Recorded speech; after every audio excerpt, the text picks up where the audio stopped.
আপনি ধরেন যদি আমি নিউ ইয়র্ক থেকে, ফর এক্সাম্পল নিউ ইয়র্ক থেকে ধরেন কোন একটা প্লেন হয়তো বা ধরেন যাবে হচ্ছে অস্ট্রেলিয়াতে, হয়তো বা ধরেন আপনার ওদের আপনার অস্ট্রেলিয়ার হয়তো সিডনি এয়ারপোর্টে যখন যাবে, যদি কোনো অবস্থা যদি হিথ্রো থেকে, যদি জন এফ কেনেডি হিথ্রো মানে লন্ডন থেকে কোন একটা বিমান ধরেন যাচ্ছে হলো আমেরিকাতে, যদি যাওয়ার সময় সামান্য ধরেন এতটুকু যদি 1 ডিগ্রি অ্যাঙ্গেল একটু পরিবর্তন করে, যেমন এরকম যাওয়ার কথা ছিল, শুধু 1 ইঞ্চি একটু পরিবর্তন করেছে, 1 ইঞ্চি যদি পরিবর্তন করে তার ডাইরেকশন, তাহলে যখন সে আমেরিকাতে যাওয়ার চেষ্টা করবে ওইখানে গিয়ে দেখবে প্রায় কয়েকশো কিলোমিটার দূরে চলে গেছে ওই বিমানবন্দর থেকে, মাত্র এখানে কিন্তু 1 ইঞ্চি পার্থক্য ছিল। কারণ কি, এই 1 ইঞ্চি দিকে আস্তে আস্তে আস্তে সে এইদিকে যাচ্ছে, এটা তো বাড়তেছে, তখন সে কোথায় গিয়ে দাঁড়াবে? এখানে 1 ইঞ্চি মানে কিন্তু ওইখানে 1 ইঞ্চি না, দূরত্ব যত বাড়বে তখনই কি এটার ডিফারেন্স তত বাড়বে। আপনার সন্তানরা রাইট পথ থেকে একটু বিচ্যুত হলে কিন্তু ওরা জান্নাত থেকে একটু দূরে ছিটকে পড়ে যাচ্ছে, আপনার কল্যাণ আপনার সম্ভাবনা থেকে দূরে সরে যাচ্ছে। অতএব তাদেরকে নিয়ে কল্যাণের চিন্তা করার পর সেইভাবে তাদেরকে রাখুন। আবার মনে রাখবেন, কোনো কিছুই কেবল স্বপ্নের উপর নির্ভর করে না, আমি স্বপ্ন দেখি ওই রকম হব। যেমন আব্দুল কালাম আজাদ তিনি বলতেন, যেই স্বপ্ন মানুষ ঘুমিয়ে দেখে এটা স্বপ্ন না, যেই স্বপ্ন মানুষ জেগে দেখে এটাই মূলত স্বপ্ন। তাহলে আপনি কি ঘুমিয়ে ঘুমিয়ে স্বপ্ন দেখতেছেন? ঘুমিয়ে স্বপ্ন দেখলে তো আর কোনো কাম হইল না, স্বপ্নটা দেখতে হবে জেগে জেগে। তার মানে আপনাকে প্রত্যেকটা জিনিস খেয়াল রাখতে হবে হচ্ছে কি। এবং এই ক্ষেত্রে আমি যেটা বলতে চাই তা হলো যে তার জন্য খুব পরিকল্পনা, প্ল্যান। আপনি যেমন হাফেজ বানাতে চান, হাফেজা বানাতে চান, তাহলে প্ল্যান কি, কিভাবে বানাবেন? বানানোর জন্য আপনার পরিকল্পনা কি? তার মানে তাকে সকালে কোরআন তেলাওয়াত করতে হবে, তাকে হয় মসজিদে আসতে হবে, অথবা তাকে স্কুল মাদ্রাসায় যেতে হবে, অথবা তার জন্য উস্তাদ রাখতে হবে। আপনি কেবল স্বপ্ন দেখতেছেন আমার সন্তান হাফেজ হয়ে যাবে, আলেম হবে, স্কলার হবে, দায়ী হবে, ভালো মানুষ হবে, কিন্তু তার দিকে তাকানোরও আপনি সময় নাই। 10 বছর পরে দেখবেন আলেম হয়তো বহুত পরের কথা, জাহেল বা জালেমেরও সর্বনিম্ন স্তরে হয়ে আছে। কারণ প্রত্যেকটা সেকেন্ড মানব সন্তানের জন্য, যেটা তারবিয়া বলেছিলাম, মানব সন্তানের জন্য প্রত্যেকটা সেকেন্ড হচ্ছে এখানে গুরুত্বপূর্ণ। তার জন্যে, কারণ আল্লাহ তাআলা আমাদের স্বপ্নকে আল্লাহ তাআলা আমাদের গুরুত্ব দেন না। কোরআন আল্লাহ তাআলা বলেছেন, লাইসা বি আমানিইকুম ওয়ালা আমানি আহলিল কিতাব। তোমাদের স্বপ্ন আর আহলি কিতাবদের স্বপ্ন দিয়ে কিছু যাবে না, স্বপ্ন দিয়ে কিছু হবে না। আহলি কিতাবরা তারা চিন্তা করতো লান তামাসসানান নারু ইল্লা আইয়ামা মাদুদাত, আরে জাহান্নামে আমরা কোনোদিন যাব না, যদি যাইও তাহলে 40 দিনের জন্য যাব। কারণ কি, 40 দিন তারা ওই যে গরুর পূজা করেছিল, 40 দিন ইব্রাহিম মানে মুসা আলাইহিস সালাম অনুপস্থিতিতে, মনে করছে এতটুকুই। কিন্তু আল্লাহ তাআলা বলেছেন লাইসা বি আমানিইকুম, এমনকি আমাদেরকেও লক্ষ্য করে আল্লাহ বলেন তোমরাও এরকম স্বপ্ন দেখা লাভ নাই। স্বপ্নের উপর কিছু নির্ভর করে না, এটা ডিপেন্ড করে বাস্তবতার উপর, তুমি কি করছো। অতএব প্রিয় বোনেরা, সন্তানদেরকে বলছি, ভাইয়েরা, সন্তানদেরকে সত্যিকার অর্থে, আপনার সন্তান জগৎ বিখ্যাত একজন আলেম হলো, আপনি বলেন তো মা হিসেবে আপনার গর্বটা কোথায় তখন যাবে? আপনি তখন কেমন ফিল করবেন? এই দিকে তাকান, 20 বছর পরের দিকে তাকান প্লিজ। এবং এই কারণে এটা একটা পেইনস টেকিং টাস্ক, এটা কিন্তু একটা কষ্টকর একটা পথ, একটা কৃষকের মতো। কৃষক যদি রোদে না পড়ে, বৃষ্টিতে না ভেজে, এবং যদি ওইখানে সবচেয়ে ভালো মানের বীজ বপন না করে, বীজ বপনের পর এটাকে যদি ভালো করে না নেড়ায়, সেখানে যদি ওয়াটারিং ভালো করে না করে, সেখানে যদি আগাছাগুলো ভালো করে দূর না করে সেখান থেকে, এবং সেখানে যদি আপনার ওই যে মানে কীটনাশক যদি না দেয়, এমনকি সেখানে যদি আপনার সার বা ইত্যাদি যদি না দেয়, তাইলে এই গাছ কোনোদিন ভালো ফলন দেবে না। আপনার সন্তান যদি একটা সাধারণ গাছের সাথে তুলনা করি, মানব সন্তানকে মানুষ করা তার চেয়েও ডিফিকাল্ট। কিন্তু গাছের প্রতি যদি একজন কৃষকের এমন যদি তার এমন যদি ইয়ে থাকে, মানে তার প্রতি একজন কৃষকের যদি এমন দায়িত্ব থাকে, তাহলে আমাদের কেমন। এবং কোরআনের একটা আয়াতকে আমরা মিসআন্ডারস্ট্যান্ড করি, তরকে নিসা উকুম হারসুকুম ফাতু হারসাকুম আন্না শাইতুম, তোমাদের স্ত্রীরা তোমাদের জন্য ফসলের ক্ষেতের মতো, অতএব ফসলের ক্ষেত্রে তোমার যেমনি মনে হচ্ছে সেমনি যাও। এটাকে মানুষ ভিন্নভাবে ব্যাখ্যা করে, কিন্তু এটা রিয়েল মিনিং আছে, যে মিনিংটা আমি বুঝেছি। সে মিনিং হলো, একটা ফসলের জমিকে একজন কৃষক যেমনিভাবে টেক কেয়ার করে, তোমাদের স্ত্রীদেরকে এরকম টেক কেয়ার করো। কারণ তারা তো তোমাদের ফসলের জমি, তাদের মাধ্যমে তো তোমাদের ফসল তৈরি হবে। তো জমির কোনো খবর নিলা না, তুমি ফসল ভালো পাবা কোত্থেকে? জমির তুমি খবর নিলা না, তুমি ভালো ফসল পাবে কোত্থেকে? তার মানে এই জমিটাকে তোমাকে ভালো করে তোমাকে উৎপাদনের জন্য নেড়াতে হবে, সার দিতে হবে, তাকে টেক কেয়ার করতে হবে, কোনো কিছু এসে তাকে ক্ষতি করছে কিনা এগুলো দেখতে হবে। তো জমিন যদি ভালো না হয় তাহলে কিভাবে হবে? কারণ আল্লাহ সুবহানাহু ওয়া তাআলা বলেছেন, আল বালাদুত তাইয়্যিবু ইয়াখরুজু নাবাতুহু ওয়াল্লাযী খাবুসা লা ইয়াখরুজু ইল্লা নাকিদা। আল্লাহ তাআলা বলেছেন ভালো একটা জমিন থেকে ভালো ফসল আসে, একটা খারাপ জমিন থেকে খারাপ ফসল আসে। জমিন ভালো মন্দ হয় না, ভালো মন্দ হয় কৃষকের কারণে। এই কারণে ব্রাদারদের কারণে সিস্টারদের, অথবা সিস্টারদের প্রতি যদি ঠিক মতো টেক কেয়ার না করা যায় তাহলে এটা ভালো ফসলের জমিন হিসাবে, তার মানে কৃষক হিসাবে ভালো না। আমি বলি যে আপনাদেরকে যদি বলি কৃষানি আপনারা, তাহলে আপনাদের কৃষানি, আপনাদের সন্তানরা কিন্তু আপনাদের ফসল প্রডিউস। আপনি যদি শস্য ক্ষেত্র হয়ে থাকেন তাহলে আপনার সন্তানরা তো ফসল। তাহলে এই সন্তানদেরকে আপনি কিভাবে তাদেরকে উৎপাদন করবেন, আপনি কিভাবে? প্রত্যেকটা সেকেন্ড এখানে গুরুত্বপূর্ণ বোনেরা। এই জায়গাটিতে আপনাদেরকে আমি বলবো যে এটা আপনারা ভালো করে লক্ষ্য রাখুন, যে কল্যাণের চিন্তা করুন। আপনি আপনার বাচ্চাদেরকে নিয়ে ভাবুন, প্ল্যান করুন, তাকে নিয়ে আপনি করবেন কি, প্ল্যান, রোড ম্যাপ, কবে কতটুকু আপনি করতে চান বা দেখতে চান।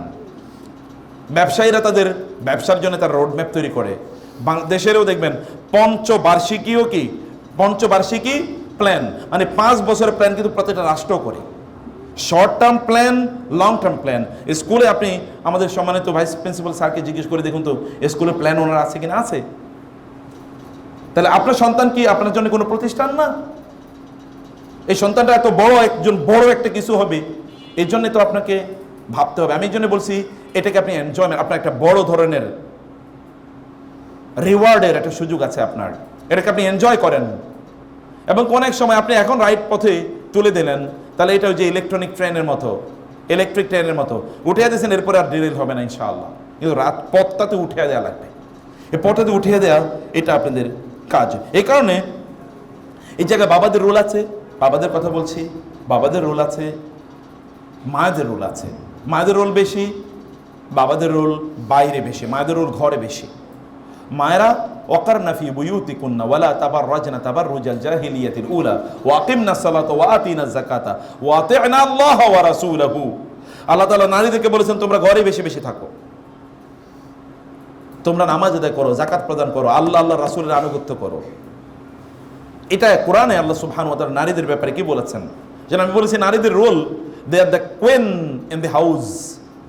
তারা হচ্ছে বাসায় তারা রানী, তাদের কথা অনুসারে বাসা চলে। ওয়াল মারআতু রাইয়াতুন ফি বাইতি যাওজিহা। রাসূল সাল্লাল্লাহু বলেছেন নারী তিনি একজন স্ত্রী, তিনি তার স্বামীর বাসার রানী, দায়িত্বশীলা। দায়িত্বশীলা মানে কি? তিনি রানী এখানকার, তিনি আমিরা এখানকার। আপনার এটা আপনার রাজত্ব, ইট ইজ ইউর কিংডম। আপনার কিংডমে যারা প্রজা আছে, প্রজারা কিভাবে চলবে, you will have to plan. আপনাকে সেই প্ল্যানটি আপনাকে অবশ্যই গ্রহণ করতে হবে। এবং এই কারণে আমি প্রথমে যেটা বলেছিলাম, তাহলে যে এদের মধ্যে ব্রাদার্সরা, আপনাদের ইনকাম হালাল করতে হবে, বাচ্চাদেরকে সময় দেওয়া লাগবে, ওদের সাথে গল্প করতে হবে, আপনারা যে বেঁচে আছেন এটা ওদেরকে বোঝাতে হবে, এটা বেঁচে আছেন যে বোঝাতে হবে। কারণ most of the fathers are dead to their children. কারণ কি, বাবার হচ্ছে একটা কি ব্যাংকের মতো, শুধু টাকা ইনকাম করে। আর ব্যাংকে যেরকম আপনি যান একটা নির্জীব প্রাণী, মানে নির্জীব একটা জিনিস, কোনো জীবন নাই, যায় টাকা তোলে, এরপরে কি ওর কাজ হলো এটাই। তো বাবারা যেন এরকম না হয়, নির্জীব যেন না হয়, জীবন্ত হতে হবে। ওরা বুঝুক যে আমার বাবা বেঁচে আছেন, ওরা ফিল করুক। বাবা থাকবে না তারা ভাবতেই পারে না, এরকম হওয়া দরকার। যেমন মাকে ছাড়া ওরা একটা মুহূর্ত থাকতে পারে না। আপনি দেখবেন যে অধিকাংশ ফ্যামিলিতে মা হয়তো দোষ করেছে, বাবার প্রতি অন্যায় করেছে, তারপরে দেখবেন ওই ছেলে মেয়ে ঘুরে ফিরে মায়ের কাছেই যাবে। কারণ কি? কারণ যে মা তো ওর আশ্রয়, মাকে তো 24 ঘন্টা দেখে, মাই ওর সুখে দুঃখে ওর পিছনে দৌড়ায়, বাবাদেরকে তো খুঁজে পাওয়া যায় না, চাকরি বাকরি অথবা এরপরে আড্ডাখানা, এর বাইরে কিছুই নেই। তাইলে সময় দিতে হবে বাবাদেরকে। মায়েদেরকে নসিহাগুলো অধিকাংশ মায়েদের জন্য করছি, কিন্তু বাবাদের কয়েকটা বিষয় এখানে একটু বলে রাখলাম। বন্ডিং তাদের মধ্যে ডেভেলপ করা, এবং একেবারে আর্লি চাইল্ডহুড থেকে তাদের সাথে ভালোবাসার সম্পর্ক, হৃদ্যতার সম্পর্ক তৈরি করা, হার্ট টু হার্ট রিলেশন তৈরি করা, অন্তরে অন্তরে কথা হবে, অন্তরে অন্তরে, এরকম অন্তরে অন্তরে কথা বলার মতো রিলেশন তাদের মধ্যে তৈরি করা। বুঝতে পেরেছেন? এরপরে যে বিষয়টি চতুর্থ, প্রিয় বোনেরা, তা হলো নলেজ অ্যান্ড এডুকেশন। তাদের মধ্যে জ্ঞান তাদের মধ্যে দিতে হবে। জ্ঞান তাদের মধ্যে তৈরি করার জন্যে আমাদের কাজ করা দরকার। নলেজ, মানুষকে আল্লাহ সুবহানাহু ওয়া তাআলা সৃষ্টি করেই যে জিনিসটি দিয়েছেন তার নলেজ আপনি জানেন। ওয়াল্লামা আদামাল আসমাআ কুল্লাহা, আল্লাহ তাআলা আদমের মধ্যে নলেজটা তিনি ফুঁকি দিয়েছিলেন। ফানাফাখতু ফীহি মিন রূহি ফাকাউ লাহু সাজিদিন। আল্লাহ সুবহানাহু ওয়া তাআলা আদম আলাইহিস সালামের শ্রেষ্ঠত্ব ফেরেশতাদের উপর তিনি দেখালেন, তার নলেজ ছিল, ওদের মধ্যে নলেজ তৈরি করে দেয়া। কোন নলেজ আপনি তাদের মধ্যে তৈরি করে দেবেন? দুনিয়ার নলেজ তো আছেই, ফিজিক্সে 80 কম পেলে তো আপনার মাথা পুরা গরম। কিন্তু কোরআন পড়তে পারলো কি পারলো না তাতে কিছুই যায় আসে না, দিন জানলো কি জানলো তাতে কিছুই যায় আসে না। কিন্তু ক্রিকেটারের স্কোর কত এগুলো তার মুখস্থ রাখতেই হবে। আমি আপনাদের কথা বলছি না, আমি বিভিন্ন জায়গায় দেখেছি। একবার এক বিশাল বড় লোকের বাসায় গেলাম, যাওয়ার পরে নাতিরে আমার কাছে নিয়ে আসলো, বলো শেখ আমার এই নাতি তো প্রতি বছর 2 বার কোরআন খতম করে। শেষ এই আলোচনা। এরপরে ওর ক্রিকেটারদের সবার নাম মুখস্থ, এমনকি 10 বছর আগে কে কত স্কোর করছিল সে বলে দিতে পারে। সুবহানাল্লাহ, প্রাইড, অহংকারের জায়গাটা কোথায়, কোন জায়গায় গিয়ে তিনি অহংকার করছেন? তিনি নলেজ বলতে আমরা আসলে কি বুঝাচ্ছি? নলেজ কি কেবল ইনফরমেশনের নাম? বাংলাদেশের তো একটা বিসিএস নামে হচ্ছে, এটাকে যদি বলা হয় বাংলাদেশের ব্রেনগুলোকে ড্যামেজ করে দেওয়ার একটা যন্ত্র, তাহলে এটা বললে মোটামুটি সাজে। কারণ ওইখানে কি হয়, কেবল কিছু তথ্য মুখস্থ করে অমকে কত সালে জন্ম নিয়েছিল, তমকে কত সালে মারা গেছে, ওই সালে কি হয়েছে, তো ওই সালে, এর বাইরে কোনো কিছু নেই। আপনি এটা দিয়ে কি করবেন? কোরআনে কেউ যদি একটা সাল দেখাতে পারেন, আমি চ্যালেঞ্জ করে গেলাম। এমনকি আপনাদের নবী কোন সালে জন্ম নিয়েছে বলেন তো? কোরআনে আছে এরকম কোনো আলোচনা? কোনো আলোচনা নাই। তার জন্মের আলোচনাও নাই, এমনকি তার মৃত্যুর আলোচনাও নাই কোরআনে, বরং তার জীবনের আলোচনা আছে। তাহলে আপনার এগুলো তো, এই information is not knowledge. Knowledge is something else. Knowledge একটা ভিন্ন জিনিস। এই নলেজ ওদের মধ্যে তৈরি করে দেয়া। এবার বাচ্চারা কীভাবে নলেজেবল হবে? মা কিছুই জানে না, বাপও কিছুই জানে না। এর আগে যেটা বলেছিলাম, বাবা হচ্ছে মানি মেশিন, মানি মেকিং মেশিন, আর মা হচ্ছেন কুকিং স্টাফ, উনি হচ্ছেন শেফ। আমার মা হচ্ছে ওয়ার্ল্ড ক্লাস শেফ, এবং মা কেবলমাত্র ইউটিউবে দেখে নতুন কি খাবার এসছে, এটাই তার একমাত্র এজেন্ডা, আর কোনো এজেন্ডা নাই। তাহলে আপনি কি শেফ হতে চাচ্ছেন, না আপনি কি মানি মেকিং মেশিন হতে চাচ্ছেন? তাইলে আপনি যদি সত্যিকার অর্থে জ্ঞানী, এর সন্তানরা জ্ঞানী হবে। জ্ঞানকে তারা বুঝতে হবে যে জ্ঞান আসলে কি। যেই ফ্যামিলিতে জ্ঞানের মূল্য নাই, দেখবেন আপনি অধিকাংশ ব্যবসায়ীর সন্তানরা ব্যবসায়ী হয়, গায়কের সন্তানরা কি হয়, গায়ক হয় না। কারীর সন্তানরা দেখবেন ছোটবেলা থেকে কারি হয়। আলেমের সন্তানরা ছোটবেলা থেকে এলেমের পথে তারা চলে, কারণ বাসা থেকে এলেম ছাড়া কিছু নেই। কোন একজন আলেমের বাসায় গেলে দেখবেন কিতাব ভর্তি, তো বাচ্চারা তো প্রথম থেকে কিতাবের সাথে কি পরিচিত, প্রথম থেকে সে কিতাবের সাথে পরিচিত। পড়াশোনা না করলেও কিন্তু কিতাব কিছু দেখেছে, তার মধ্যে মাইন্ডসেট তৈরি হয়ে আছে, এরকম পড়তে হয়। সে কারণে আপনাকে নলেজেবল হতে হবে, আপনাকে জ্ঞানী হতে হবে, আপনাকে পড়াশোনা করতে হবে। আপনাকে পড়াশোনার জায়গা, আমার মা আসলে কিছুই জানে না, আমি তো আসলে পড়াশোনা জানি না, তোমরা একটু ভালো পড়াশোনা করো। তো আপনি নিজেই পড়াশোনার মূল্য না বুঝলে আপনার সন্তানরা কি বিশ্বের পড়াশোনার মূল্য বুঝবে? আর আপনি কীভাবে তাকে মূল্য বুঝাতে করবেন? তাহলে আপনি বলতে পারেন যে না, আমি তো অনেক পড়াশোনা করি না, ছোটোবেলায় বিয়ে শাদী হয়ে গেছে, অথবা ফ্যামিলিতে ক্রাইসিস ছিল, ইত্যাদি বেহি মেনি রিজনস আর দেয়ার, যেটা আপনি পড়তে পারেন না। সমস্যা কি, এখন অডিও বুকস আর অ্যাভেলেবল, আপনি বাংলা পড়তে পারেন। বুকস আর আগে ইংরেজিতে বা আরবিতে পড়তে হতো, এখন most of the books are translated in Bangla and printed in, আপনার খুবই অ্যাট্রাকটিভ কাভার্স অ্যান্ড প্রিন্টিং, এগুলো সব মিলে খুব ভালো। এগুলো go to the markets and buy those books, এগুলো নিয়ে আসেন, পড়েন। কমপক্ষে লেকচার শুনুন, আপনার সন্তান দেখুক আমার মা সবচেয়ে বড় বড় লেকচারের, ভালো লেকচারগুলো শোনেন, ওদের প্রতি তার ভালোবাসা তৈরি হবে। তাদেরকে শুনিয়ে শুনিয়ে করুন, তাদেরকে শুনিয়ে শুনিয়ে আপনার নলেজ সিকিংয়ের পথটা ওরা দেখুক। ওরা যদি দেখে মা কেবলমাত্র কিচেনে থাকে, অথবা কেবলমাত্র ইউটিউবে সিরিয়াল দেখে, অথবা কেবলমাত্র তিনি কি করেন গল্প গুজবে, বান্ধবীদের সাথে হই হুল্লোড় গল্প গুজব, অথবা আত্মীয় স্বজনের সাথে গল্প গুজবে ব্যস্ত থাকে, তাহলে সন্তানদের মধ্যে গল্প করার প্রবণতা তৈরি হবে। আবার বলি, যদি দেখে মা মোবাইলে তার বান্ধবীর সাথে বা তার বোনের সাথে অথবা তার অমকের সাথে তার তমকের সাথে গল্প করছে, আজকে কি রান্না করেছিল, লবণ কতটুকু হয়েছিল, এবং কোন ডিশটা আগামীকাল রান্না করবেন, এটাই তার মাথায় ঘুরে, পোলাপাই নরকমই হবে। শেফ, এর সন্তানটা শেফই হবে। এই কারণে আপনাকে, কারণ কোনোদিন আপনি দেখবেন না সিংহের বাচ্চা কোনোদিন সিংহের পেট থেকে গরু জন্ম নিয়েছে, গরুর বাচ্চা কোনোদিন সিংহ হয়েছে, এটা কোনোদিন দেখবেন না। অথবা আপনার সন্তান কেমন হবে এটা আপনাকে নির্ধারণ করতে হবে। ইল্লা মাশাআল্লাহ ব্যতিক্রম আছেই, নূহ আলাইহিস সালামের সন্তান ইসলাম গ্রহণ করেন নাই, তা সত্ত্বেও কিন্তু ইব্রাহিমের 2 সন্তানই তো পৃথিবীর সকল নবীদের বাবা, তাই না? ইব্রাহিম আলাইহিস সালাম তিনি আবুল আম্বিয়া, আর তার 2 সন্তানের মাধ্যমে যত নবী এসে পরবর্তীতে, এটা তো আপনি দেখবেনই। হাবিলের মানে আদমের এক ছেলে হাবিল ছিল, আরেক ছেলে কাবিল ছিল, হত্যাকারী বটে, কিন্তু আরেকজন তো হাবিলের বংশধরই তো আপনারা, কাবিলের বংশধর না আপনারা। নবী রাসূলদের অবস্থা দেখেন, রাসূলুল্লাহ সাল্লাল্লাহু আলাইহি ওয়াসাল্লামের 4 কন্যা সন্তান, দেখেন না, একজন তার মধ্যে একজন হচ্ছেন জান্নাতের সর্দারনি, সাইয়্যিদাতু আহলিল জান্নাহ। তো এই কারণে আপনি দেখেন না, আপনি অন্য পজিটিভ জায়গাটা দেখেন, নেগেটিভ জায়গা দেখার দরকার নাই। আপনাকে ওই লেভেলে আপনার নিজকে আপনাদের নিয়ে যেতে হবে। আমি বলছিলাম যে নলেজ অর্জন করার পথে আপনাদেরকে চলতে হবে, যেন আপনাদের বাচ্চারা বুঝেন যে এটাই হচ্ছে নলেজ অর্জনের পথ, বা এভাবে জ্ঞান অর্জন করতে হয়। আমি একবার বাংলাদেশের একজন বড় স্কলারকে জিজ্ঞেস করলাম, ওনার বাচ্চারা প্রচণ্ড সফল। বললাম যে আপনার বাচ্চারা কীভাবে সফল? আমাকে বলেন সে আমি ছোটোবেলা থেকে যেন ওরা বই পড়ে, এই অভ্যাস আমি তাদের মধ্যে তৈরি করে দিয়েছি। কারণ বাপে সারাদিন বই পড়ে, কারণ বাচ্চারাও কী করে এরকম করে। লেকচারারের বাচ্চারা লেকচারারই হয়, কারণ দেখছে বাচ্চা বাপ সারাদিন বা মা সারাদিন সে আবার লেকচার দেয়, অথবা ও লেকচার দেয় শিখেছে। আপনি নলেজ সিকিংয়ের পথটা আপনার বাচ্চাদের জন্য আপনি উন্মুক্ত করে দিন। রাসূল ইসলাম কীভাবে করতেন ভালো করে শুনুন বোনেরা। রাসূল ইসলাম বাচ্চাদেরকে কখন শেখাতেন জানেন? ডাইনিং টেবিলে। আমাদের ডাইনিং টেবিলে কি থাকে আলোচনার আইটেম? আহা একটু ঝাল কম হইলো, তরকারি মাত্র আজকে একটা, ডাল রান্না করো নাই, এগুলো হচ্ছে this are the issues of our discussion. কিন্তু রাসূলের ডাইনিং টেবিলে আলোচনা কি থাকতো? ডাইনিং টেবিল মানে হচ্ছে দস্তরখান। আপনি আবার ফতোয়া নিয়ে যান না যে ও তাইলে তো ডাইনিং টেবিল ব্যবহার করা যায়, আমি সেই কথা বলছি না। যায় কি যায় না ওই ফতোয়ায় আমি যাচ্ছি না। ফিক নিয়ে আমার আলোচনা একেবারেই কম, আমি ফিককে এত মানে ফিকের আলোচনা করতে আমার কমফোর্ট আমি ফিল করি না। আমি যেটা বলছি, আপনার ডাইনিং টেবিলে বা আপনার ডাইনিং আইটেমের মধ্যে একটা ইস্যু থাকুক, হলো কি জ্ঞান।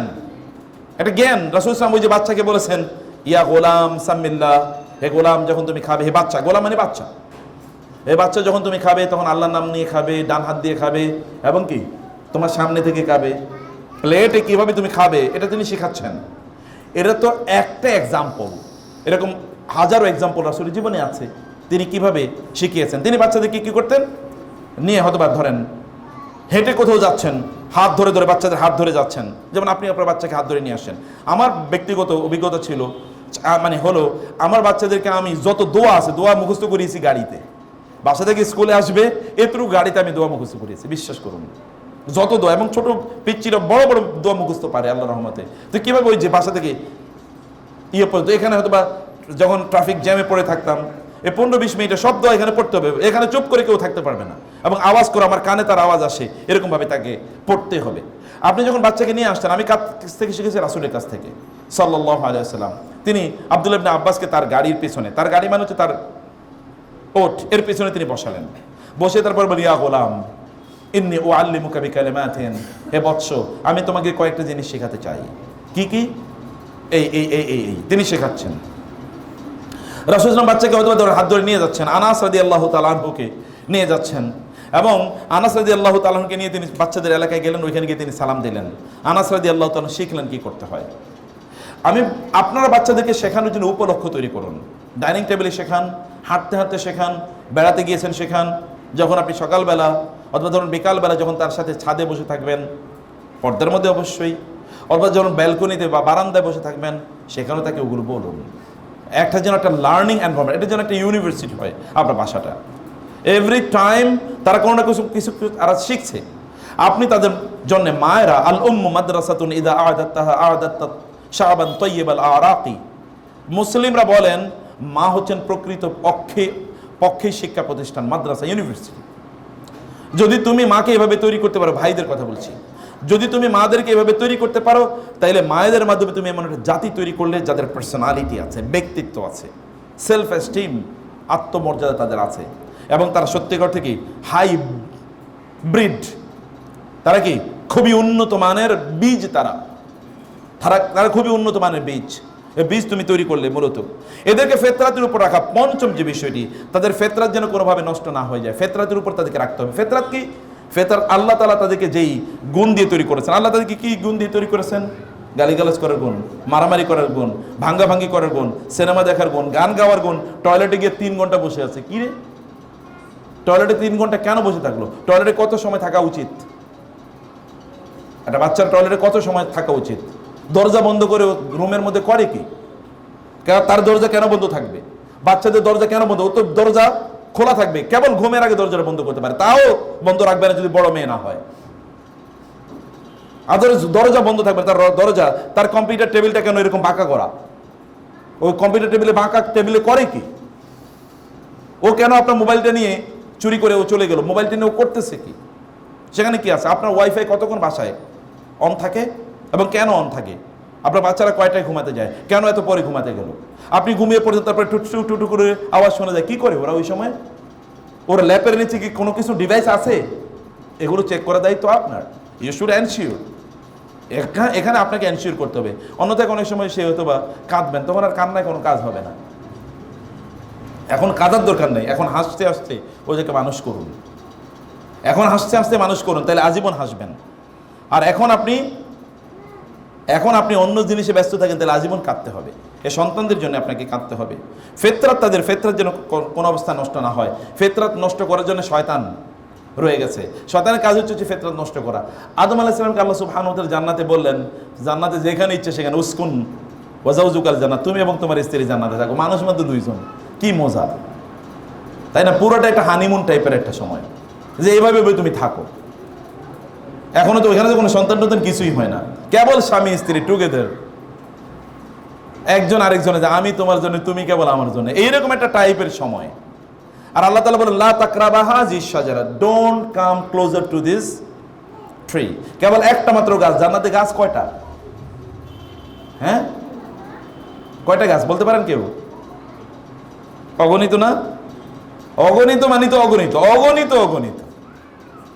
এইরকম জান্নাতের ছোট একটা জায়গা না যে এটা অ্যামাজন ট্রি অথবা সুন্দরবন, তার চেয়ে তো বড় নাকি ছোট তার চেয়ে?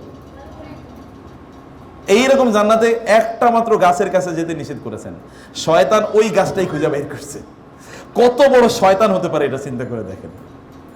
ও কেবল ওই গাছটাই খুঁজে বের করেছে এবং ওইখানে আদমের নিয়ে ছাড়ছেই আলাইহিস সালাম। শয়তানের ফিতরাতটাকে নষ্ট করে দেওয়ার জন্য ওর হিউজ এফর্ট আছে। আপনার সন্তানকে আপনি আল্লাহর পথে আনার জন্য বা ভালো মানুষ বানানোর জন্য আপনার কিন্তু ডিভাইন প্রিপারেশন অলরেডি আছে। আল্লাহ থেকে প্রদত্ত অলরেডি তার মধ্যে ওই কি জিনিস, ইকুইপমেন্ট তার মধ্যে আছে, ম্যাটেরিয়াল তার মধ্যে আছে। শয়তান ওই ম্যাটেরিয়ালগুলো ধ্বংস করে দিতে চায়। শয়তান কখনো কখনো কারো পেছনে 10 বছর চেষ্টা করে তাকে কি করার জন্যে? পথভ্রষ্ট করার জন্য। 10 বছর পর্যন্ত তার দিয়ে ভালো কাজ করিয়েছে। যেমন কোন এক লোকের দিয়া শয়তান কেমন উদ্বুদ্ধ করবে, তুমি ইবাদত করো, ইবাদত করো, ইবাদত করো, ইবাদত করো। কোন এক সময় সে বলবে, আমি আল্লাহর ইবাদত করতে করতে এখন এমন একটা অবস্থা দাঁড়িয়েছে, আল্লাহর সাথে এখন আমার রিলেশন তৈরি হয়ে গেছে। এখন আল্লাহ তাআলা আমারে বলছে, তোর আর ইবাদত করা লাগবে না, তুই এখন কি ইবাদত মুক্ত, এখন আর তোর শরীয়ত লাগবে না, এখন তুই কেবল মারিফত নিয়ে থাক। বুঝতে পারে না শয়তান কোথায় তাকে আক্রমণ করেছে? শয়তান অলরেডি বলছে এখন কি, এখন ওই লোক ঘুরে এবং বলে, ওই লোক ঘুরে আর বলে যে আমি মনে মনে আল্লাহর ইবাদত করি। কিসে আল্লাহর ইবাদত করে? এখন তার শরীয়তি বলে, তোমরা তো মিয়া শরীয়ত নিয়ে আসো, আমরা অলরেডি মারিফত নিয়ে আসি, 24 ঘন্টায় আল্লাহর ইবাদত করি। এক লোক আমার বললো যে আপনি নামাজ পড়েন না কেন? ওই লোকের জিজ্ঞেস করলাম, বলে নামাজ পড়েন মানে কি, আপনি কতটুকু নামাজ পড়েন? আমার কতটুকু নামাজ পড়ি মানে 5 ওয়াক্ত তো পড়ি। বলে তো আপনি 5 ওয়াক্ত কত ঘন্টা নামাজ পড়েন? আপনি আধা ঘন্টা নামাজ পড়েন, আমি তো 24 ঘন্টায় নামাজ পড়ি। তাই বললাম সুবহানাল্লাহ, এটা কিভাবে সম্ভব? বলে আমি মনে মনে নামাজ পড়ি। এখন যেমন মনে মনে ট্রান্সজেন্ডার, শরীফ থেকে শরীফা, তাই না? মনে মনে ছেলে, মনে মনে মেয়ে, ওই লোক মনে মনে আল্লাহর ইবাদত করে। তাহলে এই শয়তান কিন্তু তার পেছনে ইনভেস্টমেন্ট করেছে গত 30 বছর এবং করে তাকে এভাবে পথভ্রষ্ট করে রেখেছে। আপনি আপনার সন্তানদের মধ্যে ফিতরাত যেটা আছে, প্রিয় বোনেরা, আমি বলছিলাম ফিতরাত এটা যেন নষ্ট না হয়ে যায়। ফিতরাত মানে কি বুঝতে হবে? ও ভালো মানুষ হিসেবে জন্ম নিয়েছে, ও আল্লাহর প্রিয়তম বান্দা হিসেবে জন্ম নিয়েছে, এবং ও যদি তখন মারা যেত, ও কিন্তু জান্নাতে সাধারণ জায়গায় থাকতো না, ও কিন্তু কি জান্নাতে এরকম জায়গা থাকতো, গিলমানুম মুখাল্লাদুন ইয়াতুফু আলাইহিম গিলমানুম মুখাল্লাদুন বিআকওয়াবিন ওয়া আবারিকা ওয়া কাকসিম মিন মাইন লা ইয়াসাদউনা আনহা ওয়া লা ইউনজিফুন। তাদের কাছে গিলমান মুখাল্লাদুন, চিরস্থায়ী কিছু বালক আপনাদের চারপাশে জান্নাতে ঘুরতেই থাকবে বিভিন্ন ধরনের পানপাত্র নিয়ে, পানপাত্র মানে বিভিন্ন ধরনের ড্রিঙ্কস নিয়ে আপনাদের সামনে থাকবে। এই ড্রিঙ্কসগুলো আপনি খাবেন এবং ওরা আপনার পেছনে আপনার চারপাশে ঘুরবে। বাচ্চারা যদি এমনি দৌড়ায় তাহলে তো এমনি ভালো লাগে। আর জান্নাতের বাচ্চাদেরকে ব্যাপারে আল্লাহ তাআলা কি বলেছেন? কাআন্নাহুম লুলুউম মাকনুন। জান্নাতে এই যে আপনাদের বাচ্চারা যারা জান্নাতে যাবে, এদের ব্যাপারে আল্লাহ বললেন এরা হচ্ছে লুলুউম মাকনুন। যদি এমনিতে মুক্তা তো এমনি জলজল করে, কিন্তু যেই মুক্তাটি আপনি একেবারে যত্ন করে রেখেছেন, সামান্য ধুলাবালিও যেন এর মধ্যে না পড়ে, এটা কেমন জলজল করতে পারে বলেন তো? এইরকম জলজল যেন করবে, মুক্তর মতো এরকম জলজল করতে থাকবে বাচ্চাগুলো, চেহারা থেকে আলো ঠিকরে পড়বে ফ্লাড লাইটের মতো। এইরকম বাচ্চাই তো আপনার সামনে, আপনাকে তো আল্লাহ এরকম বাচ্চা দান করেছেন। তো ওই বাচ্চাটাকে আপনি ফিতরাতের উপর রাখার জন্য আপনাকে চেষ্টা করতে হবে, আপনাকে কাজ করতে হবে ফিতরাতের উপর রাখার জন্য। এরপরে সপ্তম যে বিষয়টি, যে কথাটি, ষষ্ঠ যে বিষয়টি আপনাদেরকে বলছি বোনেরা, তা হলো আপনারা ইমানের যে পিলারগুলো আছে সেই পিলারগুলোর সাথে তাকে সম্পৃক্ত করে দেন। যেমন নামাজ, ইমানের পিলার। ইমান যেমন আল্লাহর ব্যাপারে ইমান, রাসূলের ব্যাপারে ইমান এবং ফেরেশতাদের ব্যাপারে ইমান, যেটা আমরা আগে বলেছি। ইমানে যত আর্টিকেলস আছে এগুলোর ব্যাপারে তাকে জানিয়ে দেবেন, এগুলো যেন তারা ভালো করে বুঝে এবং তাদেরকে ইসলামের সপ্তম যে বিষয়টি, ইসলামের যে পিলারগুলো আছে, ইসলামের পিলারের সাথে তাদেরকে সম্পৃক্ত করে দেন। বিশেষ করে সলাত, নামাজ, আস-সলাত ওয়া মা মালাকাত আইমানুকুম। নামাজের ব্যাপারে নো কম্প্রোমাইজ, কোনো কম্প্রোমাইজ নাই। নামাজ পড়তে হবে, নামাজ পড়াতে হবে, পাশে দাঁড় করিয়ে নামাজ পড়াতে হবে। এবার রোজা, জাকাত, দান সাদাকা ওদের মাধ্যমে করুন, যেন ওদের মধ্যে এই ফিলিং তৈরি হয়। রাস্তা দিয়ে যখন যাবেন আপনার বাচ্চাদের মাধ্যমে আপনি দান করুন, ও দান করা শিখুক। এটা একটা শিক্ষার নাম। ইন্নামাস সবরু বিত্তাসাব্বুর ওয়া ইন্নামাল ইলমু বিত্তাআল্লুম, হাদিসে এসেছে। আপনি এটা প্র্যাকটিসের মাধ্যমে অর্জন করা লাগে, প্র্যাকটিসের মাধ্যমে। ইন্নামাল হিলমু বিত্তাহাল্লুম, ধৈর্য শেখা, এটা গ্র্যাজুয়ালি শিখতে, এটা অভ্যাস করতে হয়। বুঝতে পেরেছেন? অতএব এটা আপনাদের কাজ। অষ্টম যে বিষয়টি আমি আপনাদেরকে বলবো বোনেরা, তা হলো আপনাদের সন্তানদের মধ্যে পার্সোনালিটি ডেভেলপ করতে হবে, ব্যক্তিত্ব ডেভেলপ করতে হবে। কি ব্যক্তিত্ব? ইসলামিক ব্যক্তিত্ব তার মধ্যে ডেভেলপ করতে হবে। ইসলামিক ব্যক্তিত্ব তাকে আপনি তৈরি করতে হবে একেবারে ছোটবেলা থেকেই। মানে কিভাবে ইসলামিক ব্যক্তিত্ব তৈরি করবেন? তার মূল বক্তব্য হলো যে আপনাদের সন্তানরা তারা যেন মুসলিম হওয়াটার ক্ষেত্রে প্রাউড ফিল করে। I am a Muslim, I am proud that I am Muslim. আমার আইডেন্টিটি হচ্ছে আমি মুসলমান। এবং কোরআনে আপনি দেখবেন বারবার আল্লাহ তাআলা নবী রাসূলদের আলোচনা করতে গিয়ে বলেছেন ওয়া আনা আউয়ালুল মুসলিমিন, আমি প্রথম মুসলমান। ওয়া আনা আউয়ালুল আবিদিন, আমি প্রথম ইবাদতকারী, ইবাদতকারীদের মধ্যে আমি এক নম্বর, আমি শ্রেষ্ঠ। এটা হচ্ছে নবী রাসূলদের তাদের বৈশিষ্ট্য। তাদের সন্তানদেরকে এই জিনিসগুলো তারা শিখেছেন ছোটবেলা থেকেই, তাদের মধ্যে ইসলামিক পার্সোনালিটি তৈরি করে। যেমন বাচ্চাদের জামা কাপড় কেমন হবে, আপনি তার জন্য কি জামা কাপড় কিনে নিয়ে আসবেন? যখন বাজারে যাবেন, এখন ঈদের সময় ক্যাটরিনা ড্রেস, এটা হচ্ছে এখন পশ, এটা ট্রেন্ড। অতএব এটা আপনার না কিনলে কেমনে হয়? সবাই কিনতেছে বান্ধবীরা, তাহলে এটা আপনার না কিনলে কেমন হয়, তাই না? আর মিস্টার মেসি অঙ্কিত শার্ট অথবা টি শার্ট যদি আপনি না কিনে নিয়ে আসেন, তাহলে কেমন হইল? আমি তো বাংলাদেশ মুসলমানদের বাচ্চাদের গেঞ্জিও দেখেছি, এখানে কি চে গুয়েভারা অথবা হো চি মিন, এরকম লোকদের যারা মুসলমানদের বড় কিলার ছিল, ওদের নামগুলো পর্যন্ত ওয়ালা গেঞ্জি তারা পড়তেছে এবং পড়ে পড়ে তারা হাঁটতেছে। কে এই আদর্শকে তাকে চেনা? এই চায়নাতে যে মুসলমানদেরকে এভাবে হত্যা করা হলো, কে করেছে? তার টি শার্ট, তার ছবিওয়ালা টি শার্ট পরে লোকরা হাঁটে, ছেলেরা হাঁটে। এগুলো আপনি তো, আচ্ছা আপনার বাচ্চা কিভাবে মিনি স্কার্ট পরলো, কে কিনে দিয়েছে? ও কি ইনকাম করেছে নাকি? ও কোথায় কিনলো এটা? ও কোথায় পেলো এটা? যে আপনার বাচ্চা, আপনার ছেলেরা এরা কোত্থেকে এমন জামা কাপড় কিনলো যে জামা কাপড়ে অন্যের ছবি আছে, ছবিওয়ালা, অথবা এমন কোনো লেখা যে লেখাটা হারাম নিষিদ্ধ লেখা, অথবা মহিলাদের ছবি আছে। আচ্ছা আপনার বাসায় আপনার বাচ্চার ও যে রুমে থাকে, ওই রুমে একটা মেয়ের ছবি কিভাবে আসলো? ওরে কি আপনি দেখেন ওই বাসায় ও বানাইছে? ও তো আপনি বানিয়েছেন। তো ওইখানে এই ছবি কোত্থেকে আসলো? এই ছবি কেনার টাকা সে পেলো কোথায়? এটা তো আপনারাই করেছেন। এইভাবে কি আপনি তার মধ্যে ইসলামিক পার্সোনালিটি তৈরি করে দিলেন? আপনি ওর জন্য যে হিজাব কিনলেন, হিজাবটা তো তার জন্য পরিপূর্ণভাবে আসলে কাভারিং না, ইট ডাজন্ট কাভার এভরিথিং। এখন আমাদের যে পোশাক আপনাদেরকে ভালো, এটা আপনাদের জন্য নাসিহার জন্য বলছি, আমরা যে হিজাব পরি বা আমরা যে বোরকা পরি, এই বোরকা কি আদৌ আসলে বোরকা নাকি অন্য কিছু? এটাও একটা ড্রেস, এটা সুন্দর ড্রেস। বোরকা দেখার কারণে কেউ একজন তাকে বলে, এরে কি দেখলাম, দেখি আরেকবার তাকাই তো, এত সুন্দর একটা কিছু দেখলাম, সুবহানাল্লাহ, তখন আরেকবার তাকাবে। আপনার বোরকাটা কেমন হওয়া দরকার ছিল? বোরকাকে আসলে আরেকটু সুন্দর জামা, যে আমার দিকে আরেকবার তাকাও। আল মা এলাত আল মুমাই এলাত, রাসূল সাল্লাল্লাহু আলাইহি ওয়াসাল্লাম বলেছেন এমন কিছু নারী কিয়ামতের আগে আসবে, মানে সিনফানি মিন উম্মতি লাম আরাহুমা কাত্তু, দুই আমার উম্মতের মধ্যে দুই দল লোক আছে, এদেরকে আমি জান্নাতে দেখি না। এর মধ্যে একদল কি? একদল হচ্ছে তারা সবসময় হাতে লাঠি নিয়ে ঘুরে। বোনেরা ভালো করে শুনেন, হাতে কি নিয়ে ঘুরে? লাঠি নিয়ে সবসময় ঘুরে। এরা হলো একদল। এই নামাজের জন্য উঠো, উঠবি কিনা নাকি লাঠি নিয়ে আসমো? 2 নম্বরে আলোচনা কি?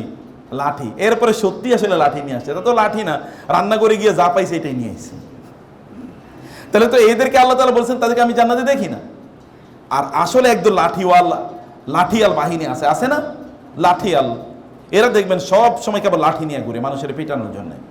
এদেরকে আল্লাহ রাসূল বলেছেন আমি এদেরকে জান্নাতে দেখে নাই। আরেকজন হচ্ছে নিসাউন কাসিয়াতুন আরিয়াতুন মাএলাতুন মুমাইয়ালাতুন, এমন নারীরা তারা জামা কাপড় পরছে কিন্তু দেখলে মনে হয় না যে জামা কাপড় পরেছে জামা কাপড়, কিন্তু আসলে আধা উলঙ্গ। মা এলাতুন, তারা যে কোনো কারো সুন্দর চেহারা দেখলে তার পিছনে মানে অনুরক্ত হয়ে পড়ে এবং অন্যদিকে ডাকে, ভাই আসো আসো, কাম কাম কাম। কাম কেবল মুখ দিয়ে বলে না, কাম কখনো কখনো জামা কাপড় দিয়ে বলে, পোশাক দিয়ে কখনো কাম বলে। ঠিক আছে, এটা তারা বলে। রাসূল সাল্লাল্লাহু আলাইহি ওয়াসাল্লাম বলেছে আমি এদেরকে কোনোদিন জান্নাতে দেখিনি, লাম আরাহুমা কাত্তু, আমি তাদেরকে জান্নাতে দেখি। এটা কিয়ামতের একটা আলামত। সেই কারণে আমি বলবো যে পার্সোনালিটি ছোটবেলা থেকে তৈরি করতে হবে। আপনার বাচ্চারা ছোটবেলায়, ছোট বাচ্চা আমি অনেকেরই দেখেছি, তাদের বাচ্চা মেয়েদের যেমন 2, 3, 4 বছরের বাচ্চা, তারপরে তাকে হিজাব মানে বোরকা পড়ায়। আমি বলি না যে বোরকা পড়ানো তার জন্য মানে এটা বাধ্যতামূলক, কিন্তু তার মধ্যে ব্যক্তিত্ব তৈরি হলো। আমাকে ওই সকল মাদেরকে আমার স্যালুট দিতে মনে চায়, বিশ্বাস করেন, আমার স্যালুট করতে মনে চায় সকল মাকে, কারণ তার মধ্যে ইসলামের ভালোবাসা। গতকাল আমাদের এই এক ক্যাম্পাসে আমরা গেলাম, তো আমিও ছিলাম, আমাদের শেখও ছিল। একজন সিস্টার আলোচনার পর তিনি এসে বললেন যে স্যার আমার তো ছেলেদেরকে আমি পাঞ্জাবি পরে ছোটোবেলা থেকেই, ওরা পাঞ্জাবিতে কমফোর্ট ফিল করে, কিন্তু স্কুলে তো ইসলামিক মানে স্কুলের ড্রেস, এখন করণীয় কি? আমি তো ওদেরকে এটাতে অভ্যস্ত করতে চাই না, আমার করণীয় কি? মানে আমি তার এই অনুভূতিটাকে আমি তার সেলুট জানাই যে তিনি বলেছেন, তিনি মনে করেছেন এটা Islamic dress code. Islamic dress code কেবলই পাঞ্জাবি পায়জামা এরকম না, অন্য সকল যেটা আপনার পর্দার মধ্যে রাখবে আপনাকে, এগুলো সব ইসলামিক ড্রেস কোড। কিন্তু তার অনুভূতিটা আমি বলছি, কারণ তিনি দেখেছেন বড় বড় স্কলাররা, শেখরা, আলেমরা তারা জুব্বা পড়েন, এই কারণে তার জুব্বার প্রতি ভালোবাসা তৈরি হয়েছে। আদারওয়াইজ তো জুব্বাই আবু জাহেলরা অথবা জুব্বা পড়েছে, আমি জানি না।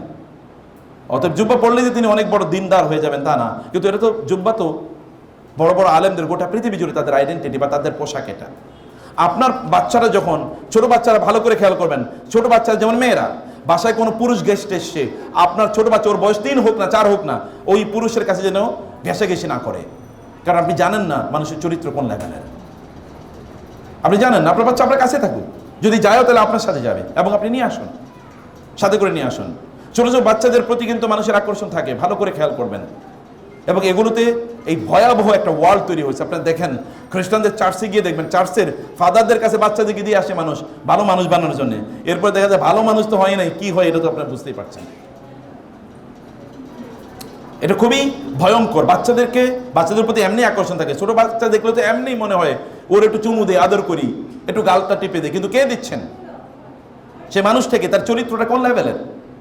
আমাকে এরকম অনেক বোনদেরকে বলি, এমন অনেক বোনরা আমাদেরকে জানিয়েছেন যে স্যার আমি তো আমার বাপের বাসায় যাইতে পারতেছি না। তা বললাম কেন? বলে আমার বাপের স্যার চেহারাটা, তার চোখটা ভালো না।